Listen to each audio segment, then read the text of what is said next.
Good morning my dear students.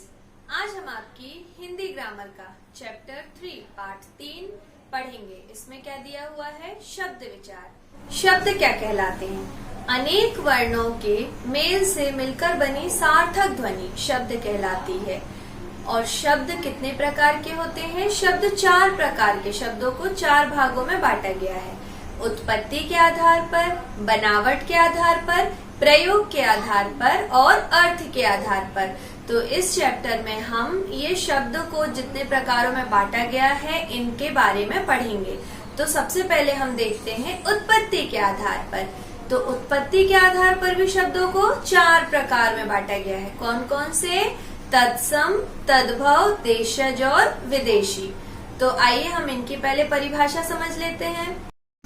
पहला है तत्सम शब्द। तत्सम शब्द क्या कहलाते हैं? संस्कृत भाषा के वे शब्द जो हिंदी भाषा में ज्यों के त्यों ले लिए गए हैं वे तत्सम शब्द कहलाते हैं। मतलब तत्सम नाम से कंफ्यूज बिल्कुल मत होइएगा। तत्सम इसको आप ऐसे समझ सकते हैं कि समान, तत्समान। सम मतलब समान।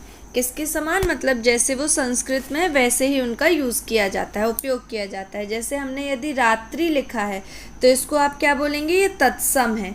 धृत, सूर्य, ग्राम, दंत, दधि, मस्तक, चंद्र, सर्प आदि ये सब आप जानते हैं ना क्या होते हैं। लेकिन जब हम इनके लिए इन शब्दों का यूज़ करते हैं तो वो तत्सम होते हैं। तद्भव, तद्भव में क्या हो जाता है? संस्कृत के वे शब्द, मतलब ये संस्कृत के शब्द हैं लेकिन इनका रूप बदलकर हिंदी में प्रयोग किया जाता है, तब हम उन्हें तद्भव कहते हैं। जैसे अब भी हमने देखा था रात्रि, रात्रि संस्कृत शब्द है, मतलब ये तत्सम है। लेकिन यदि हम इसको रात लिखेंगे तो रात का यूज़ हमने इसको हिंदी में बदल लिया तो ये तद्भव कहला गया। घृत मतलब ये घी, और घी देखिए यहाँ पे तद्भव। सूर्य बोलेंगे तो वो तत्सम होगा, लेकिन यदि सूरज बोलेंगे तो तद्भव होगा। ग्राम, ग्राम तत्सम शब्द है और गांव उसका हिंदी में प्रयोग करके बनाया गया अर्थात तद्भव शब्द है। तो तत्सम तद्भव क्लियर हुआ।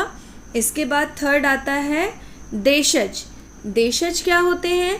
अलग अलग क्षेत्रों में बोले जाने वाली भाषाओं में प्रयोग होने वाले शब्द देशज कहलाते हैं। देशज मतलब देश के। तो हर क्षेत्र में अलग अलग प्रकार की भाषाएं बोली जाती हैं, इसलिए उनको देशज कहा जाता है। ऐसे ही कुछ शब्दों का हिंदी में प्रयोग होने लगा है, जैसे खिड़की, ये सारे देशज शब्द हैं। खिड़की, पगड़ी, थैला, डिबिया, चारपाई, लोटा आदि अलग अलग जगहों पे आप देखेंगे इन चीज़ों को अलग अलग शब्द से प्रयोग किया जाता है, तो ये देशज कहलाते हैं। विदेशी, विदेशी मतलब जो शब्द अन्य देशों की भाषाओं से हिंदी में समाहित हो गए हैं। विदेशी मतलब विदेश वाली, तो वो अन्य देशों से आई हैं लेकिन हम उनका अब हिंदी में भी यूज़ कर लेते हैं। हिंदी में वो क्योंकि समाहित हो गई हैं इसलिए इन्हें हम विदेशी शब्द कहते हैं। जैसे डॉक्टर, स्टेशन, स्कूल, किताब, जमीन, नमक, चाबी, फीता आदि ये सारे विदेशी शब्द हैं, हिंदी में हमारे समाहित हो गए हैं। अभी हमने उत्पत्ति के आधार पर देखे कि शब्द कितने प्रकार के होते हैं। अब हम बनावट के आधार पर देखेंगे। बनावट के आधार पर शब्दों के कितने भेद होते हैं? 3 भेद होते हैं। कौन कौन से? रूढ़, दूसरा यौगिक, तीसरा योग रूढ़। तो सबसे पहले हम रूढ़ समझेंगे क्या होता है। देखिए यहाँ पे एक घर का चित्र बना हुआ है, पिक्चर से समझिए। घर का, किताब का और ये जल, पानी, नल से पानी गिर रहा है। ये ऐसे शब्द हैं जिनके टुकड़े नहीं किए जाते। टुकड़े नहीं करते मतलब इनको अलग अलग नहीं बांटते। जैसे यदि हम घर बोलेंगे और यदि हम घर में घा को अलग, रा को अलग बोलेंगे तो इसका कोई अर्थ नहीं निकलेगा, इसलिए हम इनके टुकड़े नहीं करते। ये जैसे किताब, तो की अलग, ताब अलग, इसका कोई मतलब नहीं निकलेगा। इसीलिए जिन शब्दों के टुकड़े नहीं किए जाते वे ऋण शब्द कहलाते हैं। सेकंड आएगा यौगिक। यौगिक से आपको नाम से स्पष्ट हो रहा होगा कि योग है इसमें, है ना।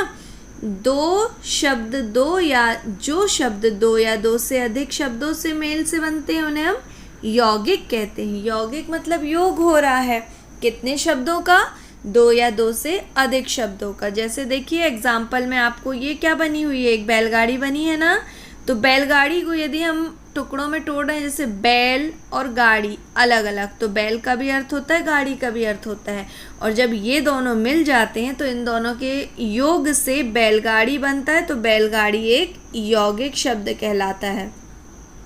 ऐसे ही पाठ प्लस शाला इक्वल पाठशाला, मतलब पाठ और शाला मिलकर पाठशाला बनाती हैं, जो यौगिक शब्द है। क्लियर हुआ? अर्थात ऋण शब्द मतलब जिनके टुकड़े ना किए जाएं, यौगिक शब्द मतलब जब दो या दो से अधिक शब्दों के मेल से बनता है वो यौगिक कहलाता है। अब आता है थर्ड, योग ऋण। ऐसे यौगिक शब्द मतलब योग ऋण में यौगिक शब्द आएगा जो शाब्दिक अर्थ के अलावा विशेष अर्थ प्रकट करते हैं, मतलब इनका कोई एक मीनिंग तो होता ही है लेकिन उसके अलावा ये कोई विशेष अर्थ प्रकट करते हैं, वे क्या कहलाते हैं? योग ऋण शब्द कहलाते हैं। जैसे 10 प्लस आनन, दशानन, तो दशानन का एक अर्थ और होता है रावण, मतलब ये कोई एक विशेष अर्थ दे रहा है।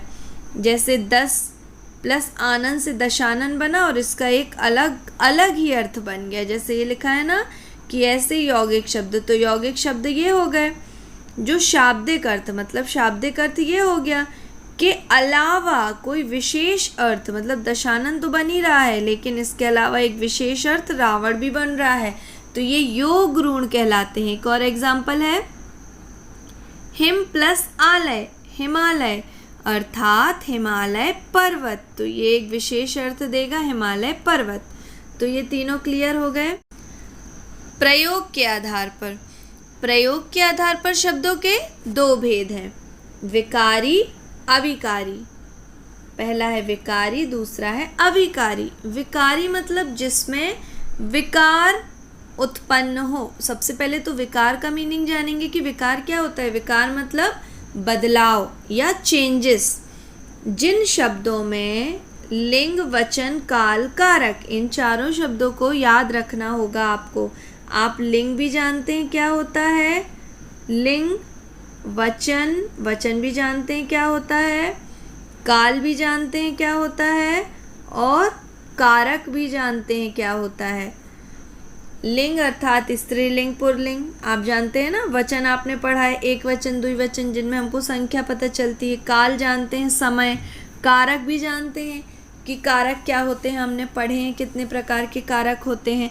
तो जिन शब्दों में लिंग, वचन, काल और कारक, इन चारों के कारण विकार पैदा होता है। विकार मतलब बदलाव, परिवर्तन, कोई भी प्रकार के चेंजेस आते हैं तो उन्हें हम क्या कहते हैं, विकारी शब्द कहते हैं। जैसे देखिए बस, अब आप सोचेंगे कि कोई शब्द है बस, अब इसमें ये देखिए ये एग्जाम्पल में वचन और लिंग से बताया कि वचन के कारण क्या परिवर्तन हो रहा है। वचन यदि बस एक वचन है तो बस बोलेंगे, द्विवचन है, बहुवचन है, जैसे वचन परिवर्तित होते हैं तो बसें कर दिया उसको। यदि लिंग परिवर्तन हो इसका नहीं होता। अध्यापक, तो इसका वचन क्या हो जाएगा, अध्यापकों, कि यदि अध्यापक हैं, है ना, जैसे स्त्रीलिंग पुल्लिंग तो हम उनके अनुसार बदलते हैं। जैसे अध्यापिकाएं आप कब बोलेंगे, जब स्त्रीलिंग होंगी, पुल्लिंग होंगे तो आप अध्यापक बोलेंगे। तो ये परिवर्तन हो रहा है ना, इनके कारण, किन किन के कारण, लिंग, वचन, काल और कारक के कारण। तो वहाँ पर क्या होते हैं, विकारी शब्द होते हैं। अब देखिए ये भी ध्यान रखिए कि संज्ञा, सर्वनाम, विशेषण और क्रिया शब्द विकारी हैं। ये आपको ध्यान रखना होगा। कौन कौन से विकारी हैं, संज्ञा, सर्वनाम, संज्ञा अर्थात किसी का नाम, सर्वनाम जब हम संज्ञा के स्थान पर जिनका प्रयोग करते हैं वो सर्वनाम होता है। विशेषण क्या होता है, जिसकी विशेषता बताई जाए। और क्रिया क्या होती है, क्रिया तो आप सब जानते हैं ना, अभी आप यहाँ पढ़ रहे हैं तो पढ़ना भी एक क्या हो गई, क्रिया हो गई, मतलब जो भी काम चल रहा है वो क्रिया कहलाती है। तो संज्ञा, सर्वनाम, विशेषण और क्रिया ये शब्द विकारी हैं क्योंकि लिंग, वचन, काल और कारक के कारण इनके रूप में परिवर्तन आ जाता है। अविकारी शब्द, जिन शब्दों में अभी विकारी में हमने क्या देखा कि जब परिवर्तन आ जाए, और अविकारी मतलब जिन शब्दों में वही चार जो हमने ऊपर लिए थे ना, लिंग, वचन, काल और कारक के कारण कोई भी प्रकार का बदलाव या परिवर्तन नहीं आता, उन्हें हम क्या कहते हैं? अविकारी शब्द कहते हैं। इनका प्रयोग प्रत्येक स्थिति में एक सा होता है, मतलब कोई भी इसमें चेंजेस, परिवर्तन, बदलाव नहीं होते। जैसे धीरे धीरे चलता है तो धीरे धीरे चलती है। राम और श्याम, गीता और नीता। नीचे बैठा है, नीचे बैठी है। क्रिया विशेषण, संबंध बोधक, समुच्चय बोधक और विस्मयादि बोधक शब्द अविकारी शब्द हैं। ये सब भी आप जानते हैं। क्रिया विशेषण क्या होता है, संबंध बोधक क्या होता है, समुच्चय बोधक और विस्मयादि बोधक, ये सारे के सारे शब्द अविकारी शब्द हैं। क्रिया विशेषण क्या होता है? जिन शब्दों से क्रिया की विशेषता का पता चले, मतलब ऐसे शब्द जिनमें जो भी क्रिया हो रही है उसकी विशेषता का पता चलता है, उसे क्रिया विशेषण कहते हैं। अब आता है संबंध बोधक। संबंध बोधक क्या कहलाता है? जो शब्द संज्ञा या सर्वनाम के साथ लगकर उनका संबंध वाक्य के अन्य शब्दों के साथ बताते हैं, उन्हें संबंध बोधक कहते हैं। संबंध मतलब रिलेशन है ना, कि कोई भी ऐसा शब्द है जो संज्ञा या सर्वनाम जिसके भी साथ लगा है उसके साथ लगकर उनका संबंध वाक्य में जो और भी दूसरे शब्द हैं उनके साथ बताता है, वे क्या कहलाते हैं? संबंध बोधक कहलाते हैं। इसी प्रकार नेक्स्ट दिया है आपकी बुक में समुच्चय बोधक। समुच्चय बोधक क्या कहलाता है? दो शब्दों, वाक्यांशों या वाक्यों को मिलाने वाले शब्द समुच्चय बोधक कहलाते हैं। जैसे यदि हम कोई वाक्य बनाएं कि दोनों पेंसिलें हैं परंतु एक छोटी एक बड़ी, तो परंतु जो आया वो क्या कर रहा है? दो अलग अलग वाक्यांश है ना, कि जैसे दोनों पेंसिल हैं, मैं ये उदाहरण बता रही हूँ, एक छोटी एक बड़ी, ये दोनों अलग अलग वाक्यांश है, लेकिन इनको कौन जोड़ रहा है? परंतु एक ऐसा शब्द है जो इनको जोड़ रहा है, तो वो यहाँ पे क्या कहलाएगा? समुच्चय बोधक शब्द कहलाएगा। और लास्ट में आता है एक और जो दिया है विस्मयादि बोधक। तो विस्मयादि बोधक क्या कहलाता है? ये ऐसे शब्द होते हैं जिनसे कोई विस्मय है ना, मतलब आश्चर्य, या हर्ष मतलब खुशी, शोक, भय, घृणा, लज्जा आदि का भाव प्रकट होता है, उन्हें हम विस्मयादि बोधक शब्द कहते हैं। तो ये चारों जो नए शब्द आए आपको क्लियर हो गए ना, ये हमने 5th में पढ़े भी हैं, तो ये चारों मैंने आपको बता दिए। अब इनको हम अवयव भी कहते हैं। क्या कहते हैं? अव्यय। अव्यय, आ, अधवा, या और या, अव्यय। अविकारी शब्दों को हम अव्यय भी कहते हैं। क्लियर हो गया? अब हम देखेंगे अर्थ के आधार पर। तो अर्थ के आधार पर शब्दों के कितने भेद होते हैं?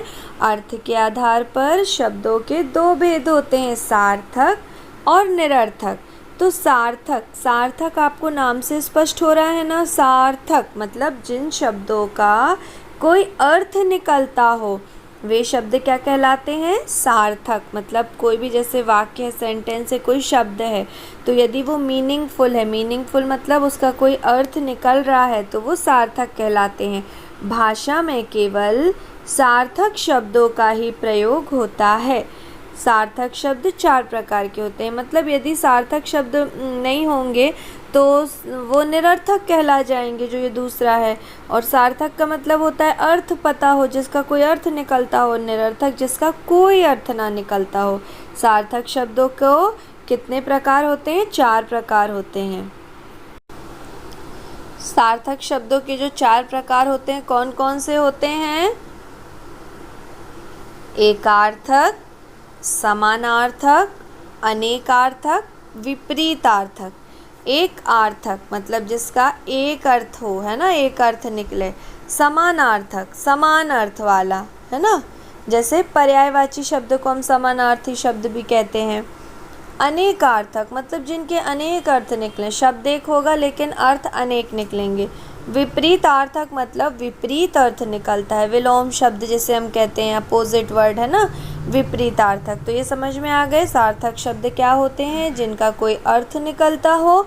और सार्थक शब्द 4 प्रकार के होते हैं, एकार्थक, समानार्थक, अनेकार्थक और विपरीतार्थक।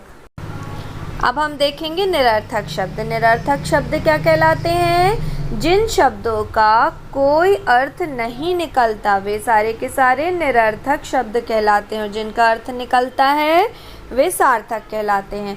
अब आपकी बुक में जो हम जान चुके हैं लिखा है उसको ध्यान से पढ़ लीजिए, क्योंकि उसमें हम पूरा जितना चैप्टर के बीच में पढ़ कर आए हैं उसका एक शॉर्ट में समरी जैसे होता है, रिवाइज हो जाता है ना।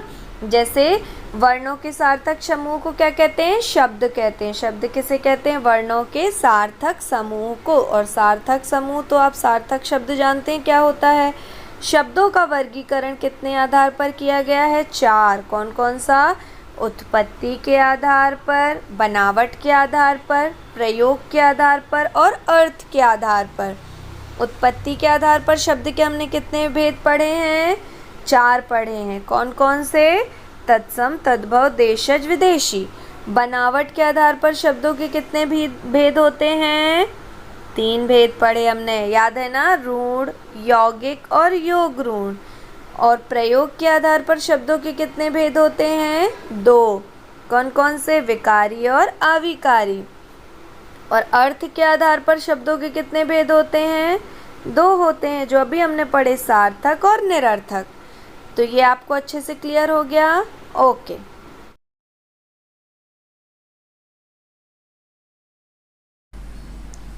प्रश्न पहला, शब्द किसे कहते हैं, इन्हें कितने वर्गों में बांटा गया है। तो वर्णों के सार्थक समूह को शब्द कहते हैं, इन्हें 4 वर्गों में बांटा गया है, उत्पत्ति के आधार पर, बनावट के आधार पर, प्रयोग के आधार पर और अर्थ के आधार पर। प्रश्न दूसरा, उत्पत्ति के आधार पर शब्दों के कितने भेद हैं। तो अभी हमने पढ़ा था ना कि उत्पत्ति के आधार पर शब्दों के कितने भेद होते हैं, 4 भेद होते हैं। कौन कौन से, तत्सम, तद्भव, देशज और विदेशी। प्रश्न तीसरा, विकारी और अविकारी शब्दों में क्या अंतर है। तो अभी हमने पढ़ा है ना कि विकारी क्या कहलाते हैं और अविकारी क्या कहलाते हैं। तो विकारी शब्द क्या होता है, जिन शब्दों में 4 चीज़ें हमने देखी थी ना, लिंग, वचन, काल और कारक, इनके कारण विकार मतलब बदलाव पैदा होता है, उन्हें हम विकारी शब्द कहते हैं। संज्ञा, सर्वनाम, विशेषण और क्रिया, ये शब्द क्या होते हैं, विकारी होते हैं। इन चारों को आपको याद रखना होगा। संज्ञा, सर्वनाम, विशेषण, क्रिया, चारों के बारे में आप जानते हैं ना क्या होता है। संज्ञा मतलब किसी का नाम, किसी व्यक्ति, वस्तु, स्थान आदि का नाम। सर्वनाम क्या होता है, जो हम संज्ञा के स्थान पर प्रयोग करते हैं। विशेषण, किसी की भी जिनकी विशेषता बताई जाए वो विशेषण। और क्रिया क्या होती है, जो भी काम चल रहा है, जो भी घटना घटित हो रही है वो क्रिया होती है। तो ये हो गया विकारी शब्द। अब आता है अविकारी शब्द क्या कहलाता है। तो जिन शब्दों में ये जो हमने 4 पढ़े थे उन्हीं को ध्यान रखना है, लिंग, वचन, काल और कारक, इनके कारण कोई विकार नहीं आता। विकार मतलब अभी हमने पढ़ा विकार क्या होता है, कोई भी परिवर्तन मतलब बदलाव, चेंजेस नहीं होते, उन्हें क्या कहते हैं, अविकारी शब्द कहते हैं। और कौन कौन से शब्द अविकारी शब्द होते हैं, क्रिया विशेषण, संबंध बोधक, समुच्चय बोधक और विस्मयादि बोधक, ये सारे शब्द अविकारी शब्द कहलाते हैं। और एक और मैंने क्या बताया था, अविकारी शब्द को क्या कहते हैं, अव्यय। तो आपको इस नाम से भी आ सकता है। यदि आपको आए कि अव्यय क्या होता है तो आप लोग बिल्कुल भी कंफ्यूज्ड नहीं होंगे और उसमें आप अविकारी शब्द बता देंगे।